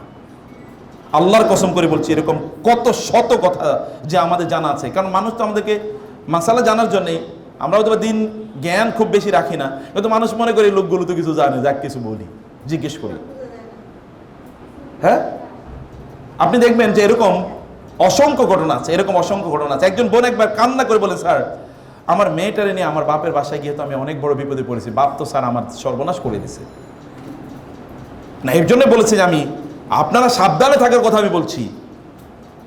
চোখ বন্ধ করে আল্লাহ তাআলা বলেন না আপনাদেরকে বিশ্বাস করতে, চোখ খুলে আপনাদেরকে বিশ্বাস করতে বলেছেন। সতর্ক থেকে ঈমানদাররা কোনোদিনই লা ইউলদাগুল মুমিন মিন জুহরিন ওয়াহিদিন মাররাতাইন, একজন মুমিন কোনোদিন একই সাপের গর্তে 2 বার কামড় খায় না। মানে কি? What does it mean? মুমিনরা হিকমাতু দাল্লাতুল মুমিন হাইসু ওয়াজাদাহা ফাহুয়া আহাক্কু বিহা। জ্ঞান প্রজ্ঞা এটা মুসলমানদের সম্পদ, যেখানে পায় সেখান থেকে মুসলমান এটা কুড়িয়ে নেয়। অথবা these are experiences will enrich you. এগুলো আপনাদেরকে এগুলো আপনাদেরকে এনরিচ করবে। এই জ্ঞানগুলো আপনাদের দরকার, এগুলো আপনাদের থাকা দরকার। এই জ্ঞানগুলো আপনারা কিভাবে আপনাদের নিজেদেরকে পরিচালনা করবেন। আমি বলছি ছোট বাচ্চাদের মধ্যে পার্সোনালিটি তৈরি করে দেন, ওদের জামা কাপড়ের মধ্যে পার্সোনালিটি থাকুক। আমি বলছি যেমন ছেলেদেরকে, ভাইদেরকে বলবো, আপনাদেরকে বলবো, একদিন কমপক্ষে জুমার দিন জুব্বা পরে পাঞ্জাবি পরে মসজিদে যান না, সেই দিনও শার্ট পরে কেন যেতে হবে? শার্ট কি আমাদের পূর্বপুরুষদের কোনোদিন পোশাক ছিল? এই অঞ্চলের তো জাতীয় পোশাক কোনোদিন শার্ট ছিল না। তাহলে শার্টকে যদি ভালোবাসেন তাহলে আপনি জুব্বাকে কেন ভালোবাসবেন না? এটা যদি আপনার ধর্মীয় পোশাক না হয় তাহলে ওটাও তো ধর্মীয় পোশাক না। সেই দিন অন্তত একটা ডিফারেন্ট পোশাকে যান। আলেমরা যে পোশাকে যায় এই পোশাকে যান, একটা জুব্বা কিনে নিয়ে আসুন, কবে একটা পাঞ্জাবি কেনেন। এবং ভাইদের বোনদেরকে বলবো, আপনাদের মেয়েদেরকে ছোটবেলা থেকে তাদেরকে এমন ড্রেস পরান যেন তার শরীরের সুন্দর অর্গানগুলো যেন এক্সপোজ না হয়ে যায়। এবং আপনারা বাসায় এমন পোশাক পরবেন, একাকী যখন থাকবেন তখন আপনারা ভালো পোশাক পরবেন প্লিজ। একেবারে সেরা তেনার মতো করে যেগুলো, এগুলো বাসায় পরে থাকবেন না, তাই না? সুন্দর জামা কাপড় আমরা সব রেখে দিগুলো বাইরে পড়ার জন্য, আর বাসায় যেইটা পরা যায় না এইটা বাসায় পড়ে যায়। তারপরে ইয়েস ইউ নিড কমফোর্ট, কিন্তু এইটা কমফোর্ট, এটা তো কমফোর্ট না। এবং আপনি বলেন তো এই পোশাকে আপনার স্বামীর কাছে আসতে পারেন, কিন্তু আপনার ছেলে এই পোশাকে কি আপনাকে দেখা উচিত? এই পোশাকে দেখা উচিত না। আমি সব সময় সব জায়গায় এই কথা বোনদেরকে বিশেষ করে বলি।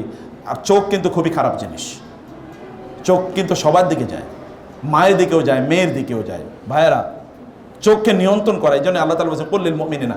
মহিলাদের চোখ এত খারাপ না, কারণ মহিলারা মানুষের চেহারা সৌন্দর্য দেখে পাগল হয় না। মহিলারা পাগল হয় কি দিয়ে? পার্সোনালিটি দেখে, পার্সোনালিটি, ব্যক্তিত্ব দেখে। এই লোকটার পার্সোনালিটি ভালো। মহিলারা চেহারা দেখে কোনোদিন পাগল হয় না, কারণ ওই যে আপনি ইউসুফ আলাইহিস সালামের কথা শুনেছেন না? ইউসুফ আলাইহিস সালামের ফিজিক্যাল বিউটি দেখে লোকেরা পাগল হয় নাই, মানে ওই মহিলা অথবা অন্যান্য নারীরা। তারা দেখেছেন ইন হাদা ইল্লা মালাকুন কারিম, লোকটা তো ফেরেশতা। ফেরেশতা মানে কি? ফেরেশতা মানে কি চেহারা সৌন্দর্য নাকি? ফেরেশতা মানে কি? ক্যারেক্টার, চরিত্র। এটা দেখি চরিত্র দিয়ে ফেরেশতার মতো চরিত্র সুন্দর। এটা ফেরেশতার মতো সুন্দর কেউ বাংলা ভাষায় বলে না, পৃথিবীর কোনো ভাষায় বলে না ফেরেশতার মতো সুন্দর, ফেরেশতার মতো চরিত্র এটা বলা হয়। তার পার্সোনালিটির লেভেলটা কি ছিল? আর পুরুষরা তো একটু চেহারা সুন্দর দেখলে কি আসলে মুসলমান নাকি কাফের নাকি হিন্দু না বৌদ্ধ, এ কি আসলে কোনো দিকে তাকায়? এর কি তার মেয়ের বয়সী নাকি তার মায়ের বয়সী? কোনো দিকে তাকায় না। এর চেহারাটা ভালো দেখলে এরপরে কি তার দিকে তাকানো শুরু করে। এটা পুরুষদের সমস্যা। এই কারণে আল্লাহ তাআলা প্রথমেই পুরুষদেরকে বলেছেন কুল্লিল মুমিনিনা ইয়াগুদ্দু মিন আবসারিহিম, পুরুষরা যেন তাদের চেহারাটাকে, এই কারণে আমি বলবো তাদের চোখকে তারা নিয়ন্ত্রণ করে। আমি আপনাদেরকে বলবো বোনেরা, বাসায় জামা কাপড় যখন পরে থাকবেন এই ব্যাপারে এনভায়রনমেন্টটা, পারিবারিক এনভায়রনমেন্টটা, আমি আর সর্বোচ্চ 8-10 মিনিটের মধ্যে আপনাদেরকে শেষ করে দিচ্ছি ইনশাআল্লাহ। পয়েন্টগুলো আপনাদের আমি বলছিলাম যে এই পার্সোনালিটি ওদের মধ্যে তৈরি করে দেয়া, এটি আপনাদের কাজ। এই পার্সোনালিটি আপনারা তৈরি করে দেবেন। ইসলাম ওদের কাছে যেন গুরুত্বপূর্ণ হয়, ইসলামিক এটিকেট যেন ওদের কাছে গুরুত্বপূর্ণ হয়, এবং ওদের কাছে যেন ইসলামের মৌলিক জিনিসগুলো যেন গুরুত্বপূর্ণ। ওদের অন্তরে শয়তানের বিরুদ্ধে যুদ্ধ করার ভালোবাসা তৈরি করে দেন। শয়তানের বিরুদ্ধে কি করতে হবে? যুদ্ধ করতে হবে। শয়তানের বিরুদ্ধে কিভাবে যুদ্ধ করতে হবে? মনে যা চায় তা না করা। আপনারা তো বিশেষ করে বোনদের একটা খুব প্রিয় গান আছে, আমি তাই আমি যাই গো, তাই না? আমি তাই আমি যাই গো।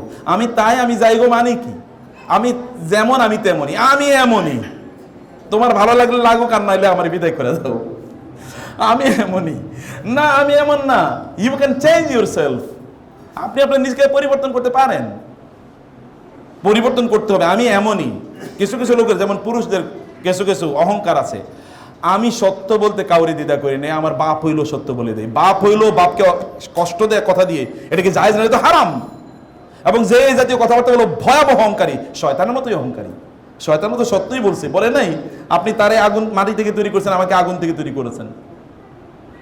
আমি সত্য মুখের উপর বলে দেই। কে বলছে আপনাকে সত্য মুখের উপর বলতে হয়? মানুষকে কষ্ট দেয় তো হারাম, মুমিনদেরকে কষ্ট দেয়া। অতএব এটা এভাবে বলা যায় না। এটা ইসলাম, ইসলাম বুঝতে হয়, এটা অনুভব করতে হয়। বুঝতে পেরেছেন? এটা এভাবে বলা যায় না, এইভাবে বলতে হয় না। বলার জন্য স্মার্টনেস আছে। কোরআন দেখেন কিভাবে বলেছে। কোরআনও যখন আলোচনা করেছে বিভিন্ন ইস্যু, কত স্মার্টলি আলোচনা করেছে দেখেন। রাসূল যখন বলেছে কীভাবে বলেছে দেখেন, সুবহানাল্লাহ।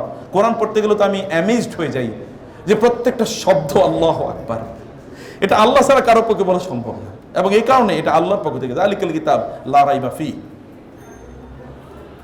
এর আল্লাহর পক্ষ থেকে যে এর মধ্যে কোনো সন্দেহ নাই। ওদের মধ্যে মূল্যবোধ তৈরি করে দেয়া, ওদের মধ্যে মূল্যবোধ তৈরি করে দিতে হবে। আপনার বাচ্চাদের মূল্যবোধ কি আসলে? যেমন আমি ছোটবেলায় অনেকে দেখেছি, আমরা বাপের কাছ থেকে এটা শিখেছি, আমরা মায়ের কাছ থেকে এটা শিখেছি, এটা অনেকের কাছ থেকে বলতে শুনতাম। আচ্ছা, আপনার সন্তান আপনার কাছ থেকে কি মূল্যবোধ শিখলো বলেন? আমার মাকে আমি জীবনে কোনোদিন মিথ্যা কথা বলতে দেখিনি। যেমন আমার মা আমাকে একটা কথা বলে, আমি মায়ের গল্প বলছি না এখন, আমার বাবার গল্প বলছি। বাবা মারা গেছে যখন তার বয়স 4 বছর, তো আমার বয়স যখন 4, আমার মা এখনো বলে তোমার বাবার একটা বৈশিষ্ট্য ছিল, মানুষের কোনোদিন কোনো জিনিস ধরতো না। একবার কি হলো যে আমার দাদু কোনো কাঁচামরিচ বাবা পছন্দ করতেন, আমিও পছন্দ করি, তো কাঁচামরিচ মানে কোন একটা এনে দিয়েছে, তো বাবা জিজ্ঞেস করলেন যে কাঁচামরিচ আসছে কোথেকে, বলে অমুকের ক্ষেত থেকে নিয়েছি। মা ওর কাছ থেকে বলে নিয়ে এসেছিলা? না তা তো বলি নাই, আমাদের নিজেদেরই তো লোক নন। তাহলে ঠিক আছে, এই খাবারই বাদ দিয়ে দেন, না এটা খাওয়া যাবে না। মানে একটা মূল্যবোধ কমপক্ষে আপনার মধ্যে তৈরি হোক, যেটা আপনার সন্তানের মধ্যে আপনি ট্রান্সমিট করবেন। কিছু একটা আপনার মধ্যে থাকুক, একটা শক্তির জায়গা, একটা সততার জায়গা থাকুক। যেমন কোনোদিন মিথ্যা কথা বলেন না আপনি, এরকম একটা জায়গা। কোনোদিন আপনি নামাজ দেরি করে পড়েন নাই, কোনোদিন আপনি কোরআন তেলাওয়াত বাদ দেন নাই, আপনি কোরআন তেলাওয়াত করেন, কোনোদিন আপনি তাহাজ্জুদ বাদ দেন নাই। এমন কিছু জায়গা আপনাদের তৈরি করা দরকার। এবং একে আমাদের এই বোনদের বাচ্চারা, হ্যাঁ না সিস্টারদের বাচ্চারা তো হওয়ার কথা না, ঠিক আছে। আমাদের লোকজন একটু দেখো তো, এটা গরমের কারণে বাচ্চারা হয়তো বা কান্না করছে। ওকে, আচ্ছা শুনুন, এদের মধ্যে বলছিলাম যে ওদের মধ্যে ইসলামের প্রতি ভালোবাসা, জিহাদের প্রতি ভালোবাসা ওদের অন্তরে তৈরি করে দেন। জিহাদকে কেবলমাত্র মানে পাশে অমুসলমান আছে তার বিরুদ্ধে কি যুদ্ধ করা, সবচেয়ে বড় জিহাদ কার বিরুদ্ধে যুদ্ধ? শয়তানের বিরুদ্ধে যুদ্ধ, সবচেয়ে বড় জিহাদ। অথবা এই যুদ্ধ ওরা করতে পারে কিনা? ঘুম থেকে উঠতে পারলো না, ফজরের নামাজ আদায় করতে পারলো না, কোরআন তেলাওয়াত করতে পারে না, শরীরটা ম্যাজ করে, ইসলামিক বই পড়তে মনে চায় না, কারণ এখন শার্লক হোমস পড়বে, অথবা কি রবিন হুড এখন দেখবে, অথবা ওই যে কি যেন আরেক নতুন আপনার যে ওই যে জাদু দেখায় কি যেন, হ্যাঁ হ্যারি পটার। সুবহানাল্লাহ, হ্যারি পটার তার খুবই প্রিয় চরিত্র, অথচ পুরাটা চরিত্রটা হারাম চরিত্র, পুরাটা চরিত্রই হারাম, একটা ফটো এখানে হালাল নাই, কিন্তু ওটা তার প্রিয় ক্যারেক্টার, ওটা তার প্রিয় চরিত্র।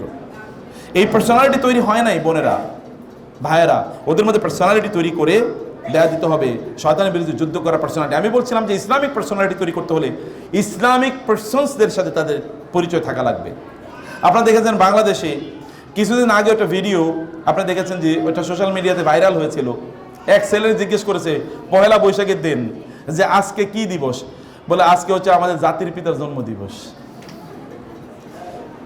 আরেক ছেলের, ও কিন্তু নটরডেম থেকে পড়াশোনা করে ইউনিভার্সিটিতে খুব ভালো সাবজেক্টে পড়তেছে, এবং ওরে যখন জিজ্ঞেস করলো যে পহেলা বৈশাখ নিয়ে, তাকে জিজ্ঞেস করা হয়েছে কোনো একটা টিভি চ্যানেলে যে আজকে কি, বলছে এই দিন আমরা ভাষার জন্য যুদ্ধ করেছিলাম, এই দিন আমরা জাতীয়তার জন্য যুদ্ধ করেছিলাম, পয়লা বৈশাখে। ও এত স্পিরিট নিয়ে বলতেছে। আরেক ছেলে আপনারা দেখেছেন ওই যে ইয়েতে তারা হোলি খেলা, হিন্দুদের হোলি খেলাতে ও নাচতেছিল ঢাকা বিশ্ববিদ্যালয়ের, এবং ওইখানে ইয়ের দিনই, রোজার দিনই, ওরা যখন বলছে তুমি এগুলো কেন করছো, এবং ছেলে মেয়েরা একসাথে কেউ আবার মদও খাইতেছে, বলছে আল্লাহ উইল আন্ডারস্ট্যান্ড, আল্লাহ আমাদেরকে, আল্লাহ বুঝবে যে 1-2 দিন এরকম করা যায়। বুঝতে পেরেছেন? তার মধ্যে কি হয় নাই, পার্সোনালিটি ডেভেলপ করে নেই। পার্সোনালিটি ডেভেলপ করার জন্য ইসলামিক যে সকল মুসলিম যে সকল ব্যক্তিবর্গ আছেন, রাসূলকে চেনা, সাহাবীদেরকে চেনা, সাহাবায়ে কেরাম এবং ইসলামিক ইলাস্ট্রিয়াস মুসলিম স্কলারদেরকে চেনা। আপনাদের বাসায় আমি জানি না আপনাদের বাচ্চারা কাকে চেনবে। একবার ইউনিভার্সিটির ছাত্রদেরকে জিজ্ঞেস করা হলো যে, আমি ইন্টারভিউতে দেখেছি উমর রাদিয়াল্লাহু তাআলা কে ছিলেন, তিনি বলে যে উনি একজন নবী ছিলেন। এবং আরেক ছেলে বলছে আরো ইন্টারেস্টিং, উনি বাংলাদেশের স্বাধীনতা যুদ্ধের একজন মহানায়ক ছিলেন। ওমর কে ছিলেন? তো তাহলে এই প্রবলেমটা কোথায়? ওরা ইসলামিক পার্সনদেরকে তারা চেনে না, চেনার তাদের সুযোগ হয়নি। চেনা, তাদের সুযোগ হয় নাই। এই সুযোগটা তৈরি করে দেয় আমরা। আমি আপনাদেরকে বলবো বোনেরা, বাজারে যাবেন, সুন্দর সুন্দর বই আছে, বিলিভ মি। আমাদের আজকে 2টা বই আছে এখানে। এটা হচ্ছে মায়েরা আসলে সোনালী যুগের এই যে বড় বড় মানে ইসলামিক স্কলার যাদের কথা বললাম, তাদের মায়েরা কিভাবে তাদের সন্তানদেরকে লালন পালন করেছেন তার উপর একটা বই। আর একটা হলো গোটা জীবন জুড়ে নাসিহা দরকার আমাদের, কোন পদ্ধতিতে আমাদের জীবনটা পরিচালনা করব। দুটো বই আপনারা নিয়ে যাবেন, এটা মাস্ট রিড। বাসায় বসে পড়বেন, বাচ্চাদেরকে নিয়ে পড়বেন, পড়াবেন, এবং অন্যদেরকে আপনারা গিফট করবেন, আত্মীয় স্বজনদেরকে, বোনদেরকে গিফট করবেন, বান্ধবীদেরকে গিফট করবেন। অন্য কিছু তো গিফট করছেন, হাদিয়া, বই, মানে অন্য কিছু যেটা আপনারা ঈদের সময় দিতেন, কমপক্ষে বই, 1-2টা বই তাদেরকে দেন, কালচার তৈরি হোক। আমি আমার জীবনে দেখেছি বাংলাদেশের একজন বড় ইসলামী ব্যাংকের প্রতিষ্ঠাতা সহ ইসলামিক ইউনিভার্সিটিগুলোর প্রতিষ্ঠাতার মধ্যে একজন, এত বড় স্কলার বাংলাদেশে খুব কম এসছে। ওনার একটা বৈশিষ্ট্য ছিল প্রচুর পরিমাণ, উনি বলতে চাচা, উনি চাচা বলতেন সবাইকে, বলছে চাচা, আমাকে বলতে চাচা, চাচা আমি প্রতি মাসে 30-40 হাজার টাকার বই গিফট করি। আমি বললাম সুবহানাল্লাহ, সাদকায়ে জারিয়ার কি বিশাল বড় কাজ, কি বিশাল বড় সাদকায়ে জারিয়ার কাজ। বান্ধবীদেরকে বই গিফট করেন, তাদেরকে বলেন কিভাবে তারা ভালো মানুষ হবে বা তারা ভালো মানুষ কিভাবে বানাবে, এটা তাদের মধ্যে তৈরি করা, ওদের মধ্যে সেলফ এস্টিম তৈরি করা, বাচ্চাদের মধ্যে সেলফ এস্টিম, আত্মমর্যাদা তাদের মধ্যে তৈরি করবে। এরপরের পয়েন্ট, আত্মমর্যাদা তাদের মধ্যে তৈরি করবেন। কিভাবে আত্মমর্যাদা? ওর সাথে কথা বলছেন কিভাবে, ওর মধ্যে কিন্তু মর্যাদা তৈরি, আত্মমর্যাদা। বাচ্চাদের কিন্তু পার্সোনালিটি আছে, জানেন, ওদের ব্যক্তিত্ব আছে। আপনি ওকে বকা দিয়ে দেখেন, ওর মধ্যে সেটা লাল হয়ে যাবে, তার মধ্যে ওর মধ্যে একটা ব্যক্তিত্ব আছে, জন্মগতভাবে ব্যক্তিত্ব। তো এটা জন্মগত ব্যক্তিত্ব। ছোট বাচ্চাকে দেখুন, আপনি একটু আঘাত করে দেখেন, ও কিন্তু একটু রিয়েক্ট করার চেষ্টা করুন, আরো জোরে কাঁদবে, তার মানে হচ্ছে কি ওর ব্যক্তিত্বে আঘাত লেগেছে। ওর ব্যক্তিত্ব তৈরি করার কাজ আপনাদের। ওর সাথে শব্দ করবেন, কোন স্কেলে কথা বলবেন, স্কেলটা নির্ধারণ করুন। রাসূলুল্লাহ সাল্লাল্লাহু আলাইহি ওয়াসাল্লাম বললেন, তোমাদের সন্তানদেরকে তোমরা নামাজের আদেশ করো যখন তাদের বয়স কত? 7। আর নামাজের জন্য শাসন করো যখন তাদের বয়স কত? 10। তাহলে কত বছর আদেশ করতে বলেছেন? 7 বছর থেকে 10 বছর। 3 বছর কেবল বলছে যে নামাজ পড়ো, নামাজ পড়ো, নামাজ পড়ো। এবং আপনি তো প্রথমবার পড়ার পরে এরপরে খন্তি নিয়ে আসেন হচ্ছে ইয়ে থেকে, তাই না, রান্নাঘর থেকে। এখনো তুই উঠলি না, তোর বাপটাই আসলে এরকম। এরপরে আলোচনা চলে গেছে বাপের কাছে। মানে দিজ আর প্র্যাকটিক্যাল ইস্যুস। আমরা এগুলো কেন জানি? এগুলো জানি হচ্ছে মানুষরা এসে এগুলো বলে। প্রতিদিনই ফ্যামিলি ইস্যু নিয়ে আমাদেরকে কাউন্সেলিং করা লাগে, প্রতিদিনই বলতে গেলে, হয় ফোনে অথবা কি অফিসে। কখনো কখনো এমন হয় অথবা গিয়ে দেখছি যে উনি এসে বসে আছে, এমনি এসে বসে আছে, পামু তো কোনো না কোনো এক সময়। একবার এরকম হলো যে 7-8 ঘন্টা একজন সিস্টার তিনি বসে থাকলেন, তিনি একটু কথা বলে যাবেন, তার ফ্যামিলি ক্রাইসিস, তবে এসছেন নোয়াখালী থেকে। তো যাই হোক, আমি বলছিলাম যে আপনাদের ইস্যুটা হঠাৎ করেই, মানে বাচ্চাদেরকে প্রতিপালন, ওদের মধ্যে একটা পার্সোনালিটি তৈরি করা দরকার। বাচ্চাদের মাঝে সামনে কখনো, ব্রাদারদেরকে বলছি, কখনো বাচ্চাদের সাথে আলোচনায় স্ত্রীর সাথে কথাবার্তা শুরু করলেন, এরপরে শাশুড়ির কাছে চলে গেলেন, শ্বশুর। আলোচনা হলে স্ত্রীকে, মানে কোন একটা ঝামেলা, ঝগড়া বিবাদ হয় না কোন ফ্যামিলিতে? পৃথিবীতে একটা ফ্যামিলি কেউ দেখাতে পারবে না যেখানে কোনো বিতর্ক হয় না। বিতর্ক কম এবং বেশি হয়। রাসূল সাল্লাল্লাহু আলাইহি ওয়াসাল্লাম একবার তার স্ত্রীদেরকে রেখে 1 মাস গিয়ে মসজিদে ছিলেন না? ছিলেন কিনা? মসজিদ থেকে 1 মাসে 29তম দিনে মসজিদ থেকে আসলেন, এবং নিয়েও আসলেন কি আবু ওমর রাদিয়াল্লাহু তাআলা আনহু, তিনি খুবই করে তিনি সমাধান করলেন এবং নিয়ে আসলেন। আসার পরে তার স্ত্রী আয়েশা রাদিয়াল্লাহু তাআলা বলেন, আপনি বলছেন 1 মাস থাকবেন না, এখন তো 29 দিন। অবস্থাটা কি? আমাদের ভাইয়েরা হলে তো লাঠি নিয়ে এবার নামতো, বলে কি আমি আইসি এখনো 29তম দিনেও আমার খোসা মেয়েরা কথা বলে। আর রাসূল সাল্লাল্লাহু আলাইহি ওয়াসাল্লাম কি বললেন? উনি হেসে দিলেন, মানে আয়েশা আপনি জানেন না, মাস কিন্তু 29 দিনে হয়। আর ওই মাস কয় দিনে হয়? 29 এবং 30। আপনি কি জানেন না আর ওই মাস কিন্তু 29 দিনে হয়? ওকে, আমি 29 দিন, আমি তো 1 মাসে দেখে আসছি। ফ্যামিলি ক্রাইসিস সবার ঘরে আছে, কিন্তু মূলত প্রজ্ঞা হলো হাউ টু হ্যান্ডেল, কে কিভাবে হ্যান্ডেল করছে, এটা হচ্ছে এখানকার ইস্যু। বাচ্চাদের, আপনাদের আচরণ কিন্তু বাচ্চার মধ্যে পার্সোনালিটি তৈরি করে। আপনারা কিভাবে কথা বলছেন, একজন আরেকজনের দিকে কিভাবে তাকাচ্ছেন, ওদের সাথে কিভাবে আপনারা আচরণ করছেন, ওদের সাথে সম্মানজনক কথাবার্তা বলা। আমার এক কলিগ আছে, ইউনিভার্সিটি কলিগ, সে তার 2 ছেলে মেয়ে, এবং ইন্টারেস্টিংলি ওনার একটা বাসা, আমি আমার একটা প্রতিষ্ঠানে ভাড়াও আছে, ওনার একটা ফ্ল্যাট আছে ওইখানে, আমাদের খুবই মানে কাছাকাছি। একসময় আমার ডিপার্টমেন্টে তিনি টিচার ছিলেন, তো ওই ডিপার্টমেন্টে আমি হেড ছিলাম। উনি ওনার ছেলে মেয়েদেরকে আপনি করে বলে, বুঝতে পেরেছেন? ছেলে এবং মেয়ে দুজনকে আপনি আপনি আপনি। তো আমার কাছে ভালো লেগেছে এই জন্যে, কারণ আমি দেখেছি যে আমার নানাকে এবং আমার জ্যাঠাকে, তার স্ত্রীকে, তারা স্বামী স্ত্রী পরস্পর আপনি করে কথা বলেন, তুমি করে কথা বলে না, আপনি করে কথা বলেন। আর আমাদের প্রথম হলো তুমি, 2 নম্বরে কি, এরপরে তো তুমি তো আমাদেরকে লাস্টিং করে না। মানে আপনি তুমির প্রতি কমপক্ষে স্টিক থাকেন, এতটুকু পর্যন্ত স্টিক নাই, আর আপনি কবে হবে বলেন? এটা বাচ্চাদের মধ্যে কিন্তু পার্সোনালিটি এদের মধ্যে তৈরি করে। এবং লাস্ট পয়েন্ট আমি বলছি প্রিয় বোনেরা এবং ভাইয়েরা, তা হলো আপনাদের পরিবেশ। আপনি কি করছেন? পরিবেশ খুবই গুরুত্বপূর্ণ। এই পরিবেশ কোথায়? আপনার বাসার পরিবেশ, আপনার শিক্ষা প্রতিষ্ঠানের পরিবেশ, এবং কি আপনার ওদের যে বন্ধু বান্ধব তাদের পরিবেশ। 3টা পরিবেশ। আপনার বাসার পরিবেশটা কেমন? এটা কি ইসলামিক পরিবেশ? বাসায় ঢুকলে কি বোঝা এটা মুসলমানদের বাসা নাকি হিন্দুদের বাসা নাকি খ্রিস্টানদের বাসা? কিভাবে বুঝবেন? আপনার বাসায় ঢোকার পরে আজকে গিয়ে দেখেন তো, বাসায় ঢোকার পরে কি কারণে মনে হবে এটা মুসলমানের বাসা? অথবা কোনো একটা অমুসলমানের বাসায় ঢুকলে আর আপনার বাসায় ঢুকলে পার্থক্যটা কোথায় আছে আপনি দেখবেন। একজন মুসলমানের বাসায় যেমনই ভাবে এখানে গান বাদ্য চলবে না, এখানে সিনেমা নাটক চলবে না, আপনার বাসায় কি এরকম আছে? বরং টেলিভিশনগুলো কিভাবে ধ্বংস করে দিচ্ছে আপনি জানেন না। টেলিভিশন দুটো কেবল ইম্প্যাক্টের কথা বলি, এর মধ্যে একটা ইম্প্যাক্ট হলো টেলিভিশন এর মাধ্যমে আমাদের সন্তানদের আইডেন্টিটি তারা লস করেন। কিভাবে আইডেন্টিটি লস করেন? আপনারা দেখেন কোনো এক সময় এই যে বাচ্চারা, আমাদের বাচ্চারা, ওরা দেখবেন 3টা ভাষা খুব ভালো করে জানে। একটা কি বলেন না আপনারা? 1 নম্বর হলো হিন্দি, 2 নম্বর কি ইংরেজি, 3 নম্বর হলো বাংলা। বাংলা মোটামুটি বলে আর কি, কিন্তু এর চেয়ে বেশি ভালো জানে। তাহলে এই ভাষা কোত্থেকে শিখলো? টেলিভিশন দেখে শিখেছে। আপনি তো হিন্দিতে কথা বলেন নাই, আমি তো বলি না, তাহলে ওরা কোত্থেকে শিখলো? তার মানে কালচার কিন্তু এর মাধ্যমে কি হচ্ছে, ইনফিলট্রেট করছে আপনার বাসায়, ওই কালচার, ওদের কালচার। কারণ যেই যদি কার্টুনও হয়, কার্টুন যারা নির্মাণ করেছে তারা তো তাদের কালচারাল ভিউ পয়েন্ট থেকে কার্টুন নির্মাণ করেছে। এ কারণে আমাদেরকে অনেকে প্রশ্ন করেন কার্টুন দেখা যায় আছে কিনা। আমার জীবনে কোনোদিন বলি নাই কার্টুন দেখা যায় হবে, যায় আছে, আমি কোনোদিন বলি নাই। কারণ আমি কার্টুনের ইতিবৃত্ত জানি। বলে কেউ যদি ইসলামিক কার্টুন হয় তাহলে দেখেন, তো তারপরেও আমি সেই জায়গায় রিজার্ভ থাকতে চাই যে ইসলামিক কার্টুন দেখেই তো এর অন ইসলামে যাবে, এখান থেকে দেখেই তো তারপর দিকে যাবে। এটা দেখার দরকার কি? কার্টুন দেখার দরকার কি? তার কি ইসলামিক বই নাই? টেলিভিশন এটা একটা গুরুত্বপূর্ণ। আমি টেলিভিশন প্রচুর প্রোগ্রাম করি, কিন্তু আপনি আমার বাসায় গিয়ে টেলিভিশনের টিও খুঁজে পাবেন না, কোথাও টেলিভিশন নেই।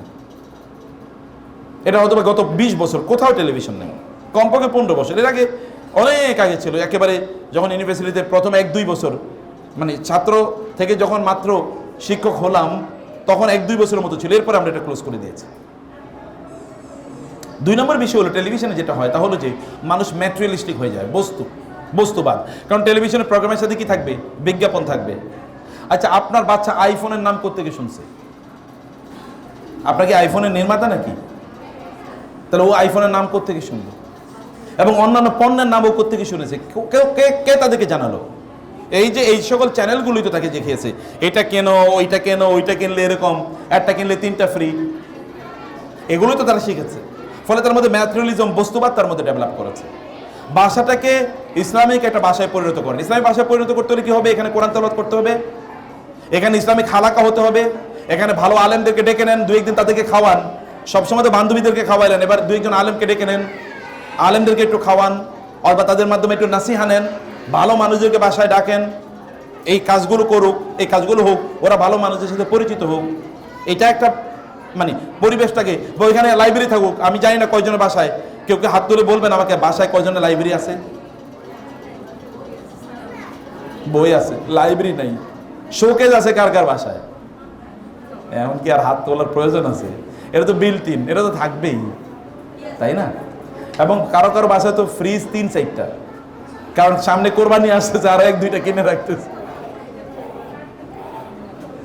তাই না? কিন্তু দেখবেন ইসলামিক বই নাই, বা আপনার একটা লাইব্রেরি কেন থাকলো না বাসায়? একটা বুক সেলফ তো এভরিওয়্যার ইট ইজ অ্যাভেলেবল, একটা বুক সেলফ কিনে নিয়ে আসেন, এখানে বই থাকুক।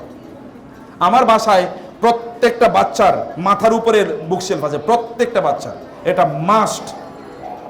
এটা করতেই হবে। তার ওইখানে বিভিন্ন তার একাডেমিক বই এবং তার ইসলামিক বই, এটা তার এটা তার লাইব্রেরি, পার্সোনাল লাইব্রেরি, এটা তার পার্সোনাল লাইব্রেরি, এটা তার পার্সোনাল লাইব্রেরি।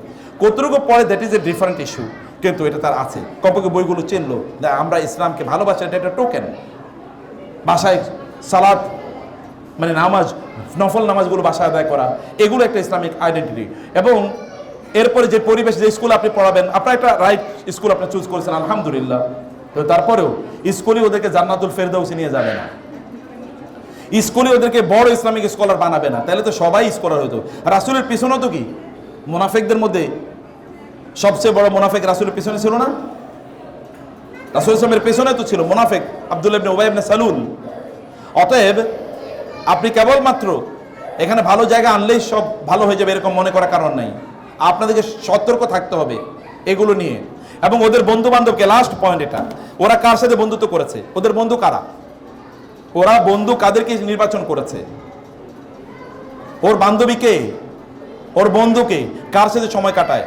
8 থেকে 12 বছর বয়সের বাচ্চারা, 8 থেকে 12 বছর বয়সের বাচ্চারা, তারা কমপক্ষে 40% সময় কাটায় তাদের বন্ধু বান্ধবের সাথে। কত পার্সেন্ট? 40%। এরপরে তো বাকিটা 12 বছরের পর থেকে পার্সেন্টেজ আরও বাড়তে থাকে। আপনারা দেখবেন আপনাদের বাচ্চারা ছোটবেলা যখন ছিল তখন আপনার কাছে এসে ঘেঁষাঘেঁষি করতো, মায়েদেরকে বলছি, বাবাদেরকে বলছি, ছোটবেলা যখন তখন ঘেঁষাঘেঁষি করতো। ওর বয়স এখন 12-13, এখন আর আপনার কাছে আসে না। আপনার কাছে আসলে ওর জন্য বিরক্ত, মা তুমি আসলে খুবই ইরিটেটিং, তুমি আসলে খুবই ডিস্টার্বিং, এই শব্দগুলো। মা তো ওর ভালোবাসা বাড়ার কথা ছিল। আপনি যেই জিনিসের সাথে বেশি থাকেন ওর সাথে কি আপনার সম্পর্ক বাড়ে, প্রতি মায়া বাড়ে। তাহলে ওর মায়া তো কমলো, কি কারণে মায়া কমেছে? ওই যে পিয়ার প্রেশার, পিয়ার্স এনভায়রনমেন্ট, বন্ধু কারা, বান্ধবী কারা, এটা দেখা দরকার। ভালো বন্ধু বান্ধবী নির্বাচন। আমাদেরকে গতকাল একজন বলল যে আমার মেয়ে, আমার তো ভালো মেয়ের কথাই তিনি বলেছেন, আরেকজন গার্ডিয়ান, যে তিনি আমার তো ওর বান্ধবীর মাধ্যমে তো খারাপ হয়ে যাচ্ছে স্যার, করণীয় কি? বা ও খারাপ হয়ে যাচ্ছে। আমি বললাম তার বান্ধবীরা কেমন? বলে বান্ধবীরা খুবই খারাপ স্যার, ওরা নামাজ টামাজ পড়ে না। তারপরে তাড়াতাড়ি ওইখান থেকে উইথড্র করে। তাহলে করতে হবে কি, আপনি ওর ক্লাসে কারা ভালো মেয়ে আছে এদেরকে আপনি খুঁজে বের করুন, ওদেরকে বাসায় ডেকে নিয়ে আসুন এবং বলে দেন এখন থেকে তোমরা বান্ধবী, এখন থেকে তোমরা বান্ধবী।